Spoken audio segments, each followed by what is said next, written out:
Today is a great day for the people of Alberta and for all of Canada. The last 10 years have been an extremely difficult time for hundreds of thousands of Albertans and their families that directly or indirectly rely on and make their living from a strong and vibrant and growing Alberta oil and gas sector.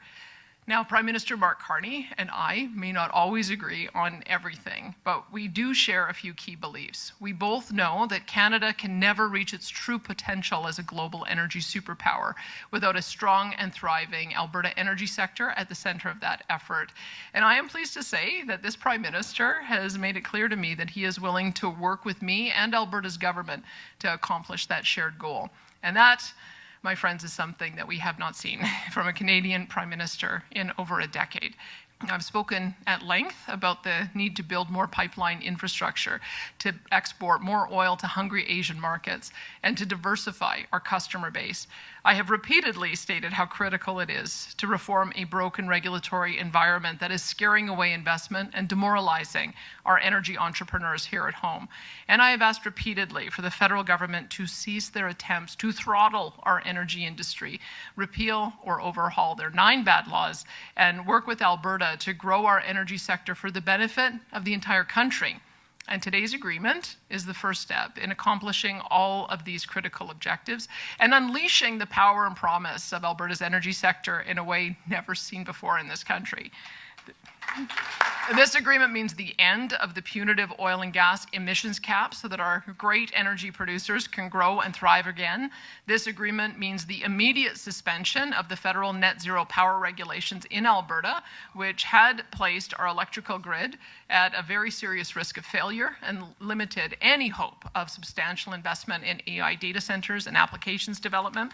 This agreement includes a clear path to the construction of an over 1 million barrel per day Indigenous co-owned bitumen pipeline to Asian markets so that our province and our country are no longer dependent on just one customer to buy our most valuable resource. This agreement also allows for needed adjustments to the tanker ban when the new pipeline to Asia is approved by the Major Projects Office, as well as amendments that will ensure our companies are able to advertise their environmental leadership and efforts throughout the world without a fear of penalty. And this agreement also means that Alberta will be a world leader in the development and implementation of emissions reduction infrastructure, particularly in carbon capture, utilization, and storage. Alberta has a unique opportunity to show the entire world that the solution for reducing emissions does not entail capping productivity, growth, or innovation in oil and gas development. Rather, it is to leverage the profitability of the oil and gas sector to invest in the very technologies that will revolutionize all industries in their effort to reduce emissions globally.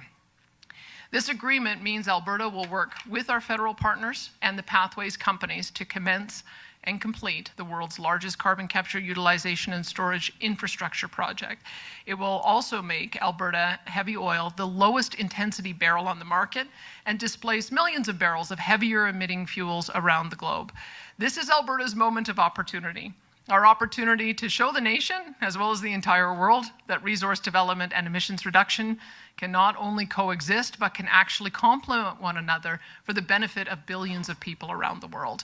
Alberta is willing to take on and conquer the challenge as partners with the federal government. Now, I need to be clear, the government is just, this agreement with the government is just the first step in this journey. There is much more hard work to be done. Trust must be built and earned in the partnership as we move through the next steps of this process, whether that be working with the federal government to prepare our bitumen pipeline submission for the Major Projects Office, or putting together the final elements of a carbon pricing agreement that will be implemented through the province's tier program that balances competitiveness with accountability for heavy emitters. And although I am not blind to the fact that the people of Alberta have had the rug pulled out from underneath them too many times to count over the past 10 years, I also know that a new relationship and a new beginning needs a starting point grounded in good faith. And today, I hope, is that new starting point. So I do want to thank the Prime Minister.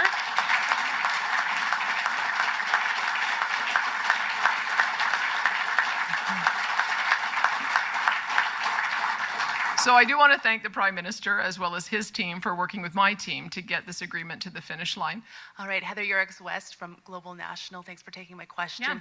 What is your view, Premier, of the power of BC or a First Nation to veto a potential pipeline deal? The MOU talks a lot about consultation, but what happens if an agreement can't be reached? Well, as you can see, the MOU does not contain a veto. But I think that we both recognize jointly that there is a requirement for consultation.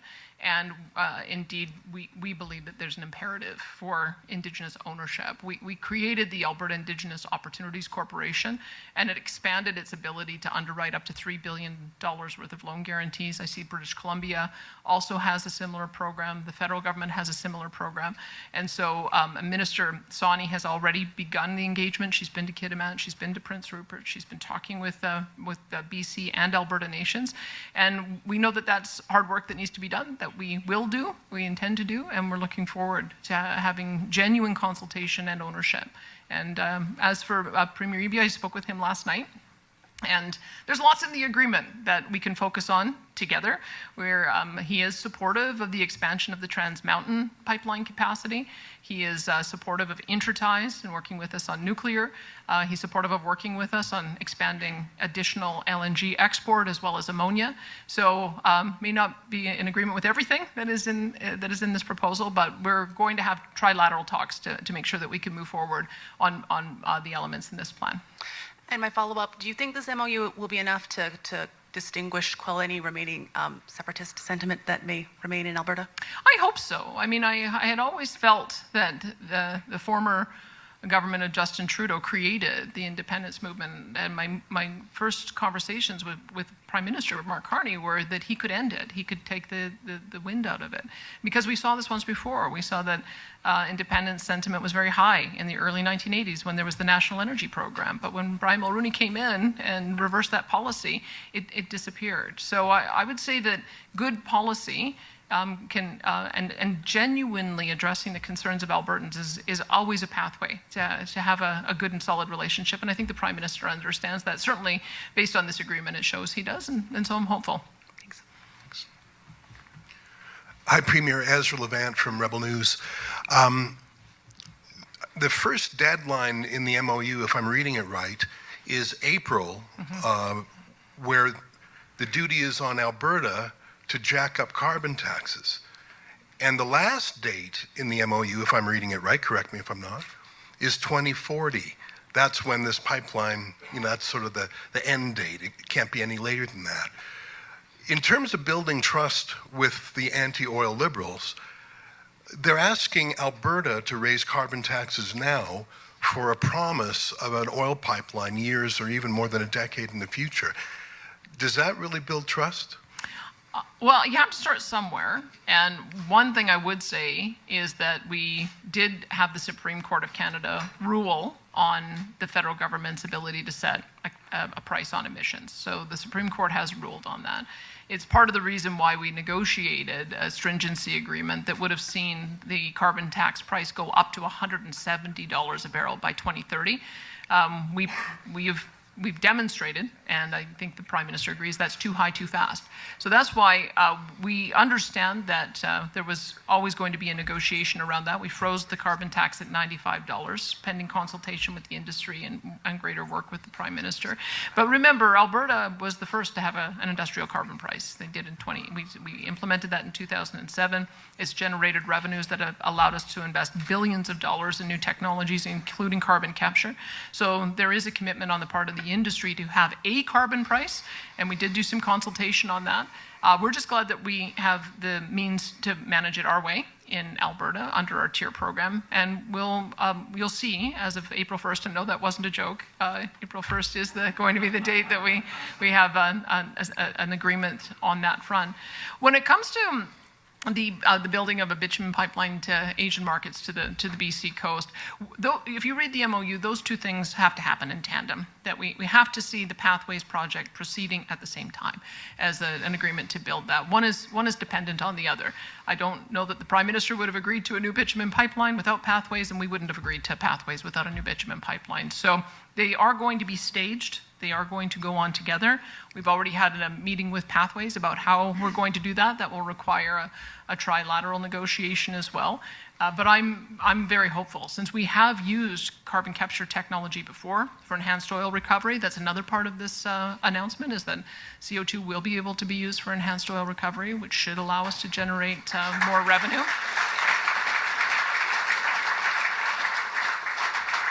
So I would say that you don't always get 100% of what you want, but we addressed 7 out of the 9 bad laws that I'd put on the table to, I think, what will be the satisfaction of Albertans. And I think that this will allow us to see some substantial investments.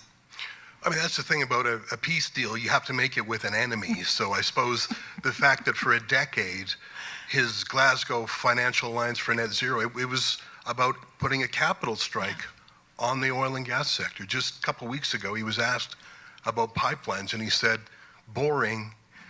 So is there anything, I mean, after a lifetime of attacking the oil patch, he was even interrogated by the US Congress for an attempt to capital strike their oil companies.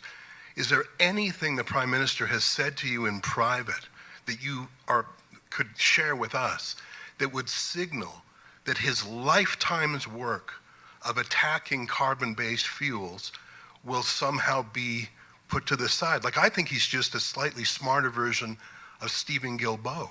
I think he hates the oil patch as his life's work.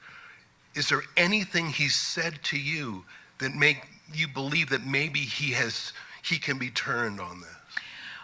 Well, I'll start by saying my joke has been that I would love for pipelines to be boring again. I would love for, no matter what party is in power, what level of government, that there wasn't sort of an overwrought response anytime anyone talked about building a pipeline. It's actually quite remarkable that we're talking about expanding uranium mines, building nuclear power plants, building new transmission lines through pristine areas, massive new mining projects, and not one of them has raised any ire on the part of any environmental group or anyone in the media, but there has been all of this ire raised around a pipeline. So I hope that we can make pipelines boring again, because it's just a way to get our product to the consumers who need it. I would say that, as you know, I was not a huge champion of carbon capture technology when I was in politics the first time. I wasn't. But I've seen, with the passage of time, the investments being made and the fact that the technology works and we're getting better and better at it, and you can create a product out of it, including so that you can enhance oil recovery. I changed my mind. And so I would say that the Prime Minister, maybe in the past 10 years, it looked like wind and solar and batteries were going to be the ability to power industrial economies. I think the world discovered that's not true. With the Russian invasion of Ukraine, with the instability in the Middle East, everyone is having to recalibrate and rethink that. I was recently in the Middle East, and the conversation around the table now is talking about natural gas as a foundational fuel, not a transition fuel. So I think that demonstrates that there is a global understanding of how important it is to have reliable electricity. And so I have to just give the Prime Minister credit for perhaps he's recalibrating his own thinking on this. It certainly seems to be in the agreement that we signed, but we will trust, but we will verify. We will make sure that he lives up to the commitments in this agreement that we had, and we have to proceed somewhere with a measure of good faith. I can tell you 100% that the former Prime Minister would never have moved this far on these issues. We tried for 3 years, we got nowhere. And in my very first meeting with the Prime Minister, I said to him, you know, the way that we can get to an agreement is just orienting around a 2050 target. Our industry is there.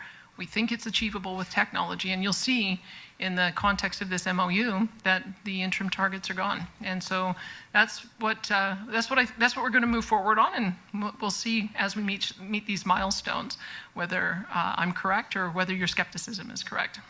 Thanks. Thanks, Ezra. We're going to take one more from the room, then take 1 or 2 from the phones before coming back to the room. Go ahead. Hi, Premier. Laura Osmond with The Logic. When it comes to trying to find a proponent for this pipeline, is this MOU enough to start bringing private investment on board? Or in your conversations with potential proponents, are they looking to get farther down the line? At what point do you think you might be able to announce some kind of proponent taking over? Well, I think that the fact that this room filled up with, I think, 24 hours notice gives you an idea of the enthusiasm that we have in the sectors that make billion-dollar investment decisions. And many of the people in this room have been holding on to capital or redeploying it elsewhere. So I think that's going to cause a lot of really interesting conversations now that they've seen the structure of this agreement. We'll know in the coming weeks and months, generally speaking, about final investment decisions. But I've been encouraged to see that even with the announcement in the budget that they were looking at not implementing the emissions cap, which we confirm today, you've seen Enbridge talk about 400,000 barrels a day on their main line that they want to expand. TMX has talked about an additional 400,000 barrels per day that they want to optimize. South Bow, using the old Keystone assets, have talked about a 650,000 barrel a day project. I've been in touch, the folks from the St. Lawrence Seaway Group have been in touch with me saying, can we get oil to Thunder Bay so that we can get it out on tankers to markets in Europe. We have oil by rail projects being talked about going all the way to Nova Scotia and being exported out of Sydney. I'm watching with great interest as Manitoba Premier Wab Kinew negotiates an economic corridor co-owned with First Nations, and whether there's an opportunity for us to also be able to have a pipeline go there and also reach European markets. Doug Ford and I signed an MOU about perhaps having a spur line going to James Bay with a similar kind of model. So all of those projects are now going to be able to go ahead because there is not going to be an emissions cap on our production. And in the meantime, because I think our biggest opportunity is a new market, a new pipeline to get to markets in Asia, I'll be spending a lot of time working on that. So we have, I think, 20 individuals at our table giving us advice from all of the big pipeline companies who have over 100 years, I think, of expertise, more than that, I think, combined in doing these kinds of big projects. And in the end, you'll see the MOU says that we want a private proponent to build that. I don't think it would be success if we have to have the federal government once again have to pay for an overpriced, expensive pipeline. I think we want to create the conditions so that the private sector has confidence and will build it. So that's what we're working towards. We knew we needed to get through these first few phases, but I'm pretty confident with the people we have at the table that one or a consortium of them, once we establish that it is on the major projects list, will be willing to take this on. You have mentioned that it's a long road. You still have to build trust. You've had the rug pulled out from you before.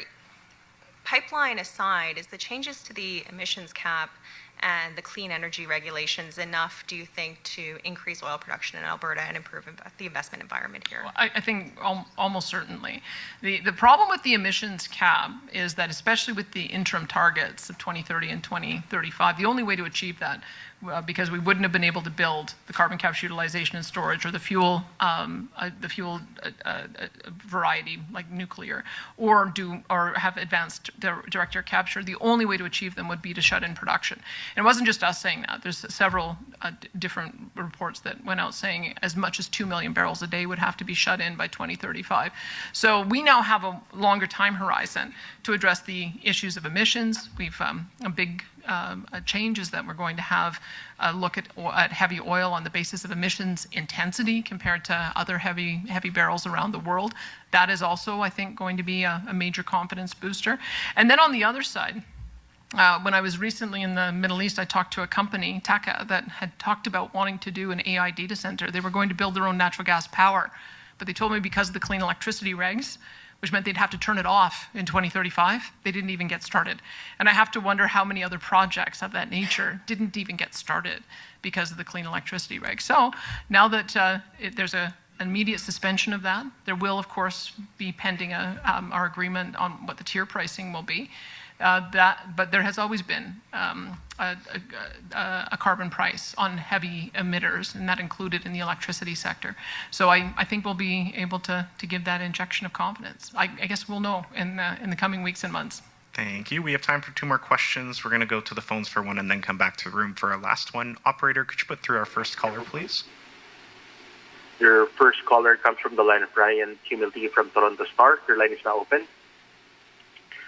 Yeah, good afternoon, Premier. Thanks for taking the question. The MOU sets out obligations on both Alberta and the government. If the government of Canada lives up to its obligations, but a private proponent doesn't emerge for the bitumen pipeline. Is Alberta still committed to increasing its carbon price and the other commitments that you've made on pathways and other projects? Well, as I said, we have always had a carbon price. We were the first to put one in place in 2007. We have just recently made changes to TIER to allow those revenues to be recycled back to companies so that they can invest in carbon capture technology. We have put in place our ACIP program, which is our carbon capture incentive program, where we rebate 12% of the cost of any investment in carbon capture. We've got a major center in central Alberta where 10 different direct air capture projects are underway. We have signed agreements not only with the federal government, but with our fellow premiers on looking at how we would add nuclear to the grid. So all of those things are underway. All of those things will continue to go. And what we're very hopeful is that as we stage gate the development of a bitumen pipeline, we'll also do the same thing with the Pathways project. And then we'll be able to have the largest carbon capture project in the world, which I think will also be another major export opportunity for us. So I would say that we showed our commitment when we released our energy development and emissions reduction plan in April of 2023. And most of the elements that we announced then, you'll see, are enshrined in this agreement that we have today. And then the coastal First Nations, especially, but certainly BC as well, have said so far publicly, they said they really don't support this pipeline. It seems like the MOU puts bringing those people on side in your court. Can you expand upon how you intend to do that and how you intend to see that happens? Well, I can tell you that there are some leadership in some nations that have been vocal, absolutely. But as you can see, there are some leaders of some nations that are in this room supportive as well. And that's the nuance that happens. That will be, no matter whether it's a nation or whether it's a province or whether it's a political party, there's just different opinions on things. But what this agreement shows is that we're going to work collaboratively to work towards a bitumen pipeline to Asian markets on the West Coast. And when we arrive at a port, that will also have a tanker ban carve-out for that. So I would say that my Indigenous Relations Minister is doing tremendous work on doing the initial engagement, which will ultimately lead to a more formal consultation process. We're beginning with a spirit of goodwill, having had some success with our AIOC. I think that demonstrates credibility in having a meaningful equity ownership stake. And we've had very constructive meetings. I had a very constructive meeting you may have read with the Haisla chief and council and others yesterday, where they may not be 100% behind a bitumen pipeline, but they're excited about LNG export. They wanted us to make sure that we knew that Kitimat is a thriving port for all kinds of commodities. And so I think that that's where the relationship begins. Let's talk about areas of agreement, and then let's work through the areas of disagreement. But I think that we will find over time that there are many nations who are also interested in these kinds of projects so they can bring prosperity to their people. And that's our starting point on this. Thank you. And if you're really quick, Premier, we might be able to squeeze in two more. Okay. And we'll go to our next to the mic. Sheila Gunn-Reid with Rebel News. Just staying on the topic of British Columbia, the Prime Minister has said in the House of Commons just 2 days ago, we believe the government of British Columbia has to agree. Now, just now, after he left the signing with you, his press release says these projects will only be built in consultation and partnership with Indigenous rights holders and British Columbia. So what is the real strength of this MOU when you have a partner who keeps giving veto to British Columbia? Well, you'll see in the agreement there's no mention of veto.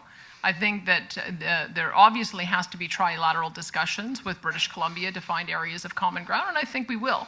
And there's also clearly going to have to be a formal consultation process with Indigenous bands, and we're prepared to do all of that. What I have seen is that there have been a number of projects in British Columbia that may have started off with a lot of opposition that over time got a lot of enthusiasm. Look at all of the LNG projects down the coast. Look at Coastal GasLink. Look at the opportunity now for additional LNG projects. Look at even the Premier of British Columbia talking about expanding TMX. That was not the conversation that was happening 5 or 6 years ago. So I would say that some of it is in the proving. You have to prove that you're here, you're listening, prove that you are being genuine in the consultation, genuine in addressing the environmental and other issues that are raised. And that's what we intend to do. We intend to be involved every step of the way to make sure that we're able to bring people on board with this. But it's a process. We know it. This is the first stage of it. But having the Prime Minister agree in principle that getting 1 million additional barrels to Asian markets is a good thing for us and for Canada, I think that's a major milestone. Now, British Columbia, however, says that they're blindsided. They say they're considering a lawsuit, which could tie up any potential private sector proposal for years. It might even act as a deterrent to a private sector pipeline proposal. Has the Prime Minister given you any assurances that he would use constitutional means, like the notwithstanding clause, to prevent a proposed project from getting bogged down in a legal quagmire for years? Well, I don't think he needs to use the notwithstanding clause because this is federal jurisdiction.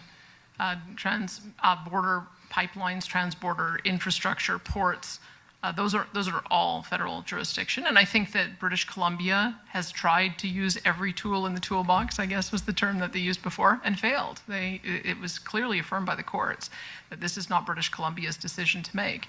That being said, we understand that there's a process we have to go through. We understand that Indigenous partnership is key to that. And so we are wanting to get the project to a point where it's on the major projects list, at which point there's a 2-year window to get to approval. So we've got our work to do over the next number of months, but that's the commitment on the part of the federal government, is that once something is on the major projects list, it will have a new approach so that it can be approved in 2 years. And again, trust but verify, we're going to hold them to that. Thank you. And yes, we have time for one last question. Just keep it quick, please, and thank you. Hi, Premier Matt Skase with the Globe and Mail. This MOU talks about working collaboratively with companies to get CCUS built. How are you going to bring those 3 parties together, government, CCUS companies, and obviously there's a carbon capture incentive right now to support the project at the 12%. Are you going to change that formula at all? So a couple of things. We have already demonstrated how we're going to support the project on our end. The 12% rebate on capital costs, that's our investment tax credit. But the recycling of the tier revenues, that's really significant because the pipeline companies in Pathways, or pardon me, the production companies in Pathways Group, they already pay, I think, $300 to $400 million in carbon tax fees through the industrial carbon tax. Having them be able to recycle those back to dedicate to this kind of project, that's our commitment. So that was a change that we made on consultation with the industry. The remaining is going to be coming from the federal government. They've got a 50% ITC. And the main thing that we were able to agree to with Ottawa is if you're going to have a project that is going to cost substantial dollars, you need to have a new revenue stream to pay for it. So if in the end the Pathways projects cost $10 to $20 billion, but they're also earning $20 billion a year for the next 20 or 30 or 40 years, that becomes a more viable project for those companies. If it's just a cost on them with no additional hope of revenue, that was what they were facing. Now that we can see these two things go together, I'm pretty confident we'll come up with a trilateral agreement where the federal government will take a part. We'll obviously allow the pipeline companies or the production companies to keep more of what they earn, and then they will also put forward a portion of the cost. Mm-hmm. This also comes with complete carve-out for Alberta on the clean energy regs, removing greenwashing provisions. Do you feel like Alberta is a winner in these negotiations? Well, I can tell you I had a pretty happy caucus when we talked about it yesterday. So I would say that we put on the table what it is that we wanted to achieve. And I talked about the nine bad laws. And let me just go through them so that you know why it is we're feeling like this is a win for Alberta. First of all, one of the things I wanted was no export taxes or restrictions on Alberta oil and gas. Well, we got that. A complete redo of C-69. Well, not only are we going to get that through the Major Projects Office, but we have an agreement that intra-provincial projects are going to be approved by us. And there's going to be a rewrite of that bill. Emissions cap, gone. Carbon pricing stays provincial. We've got that. The clean electricity regulation scrap, we got that. Tanker ban carve-out, we got that. The censorship of energy, we got that. That's 7 out of 9. That's not so bad. We're gonna win them in court on the declaration of plastics as toxic. We already won round 1, so we're gonna keep on going so that we win that one too. And they have realized that their net zero cars are not going to work. They've already done a 1-year reprieve on that, and I suspect that's going to also have to be significantly modified or gone. So as you can see, these are the things I put on the table and have for years. And we finally have a partner in Ottawa that has recognized that the policies are unworkable, impractical, damaging to Canada, damaging to Alberta. And I think this agreement is the first step in being able to correct 10 bad laws, or 9 bad laws over 10, I think, years where our economy was depressed. And it allows for us to make sure that we don't have a repeat over the next 10 years.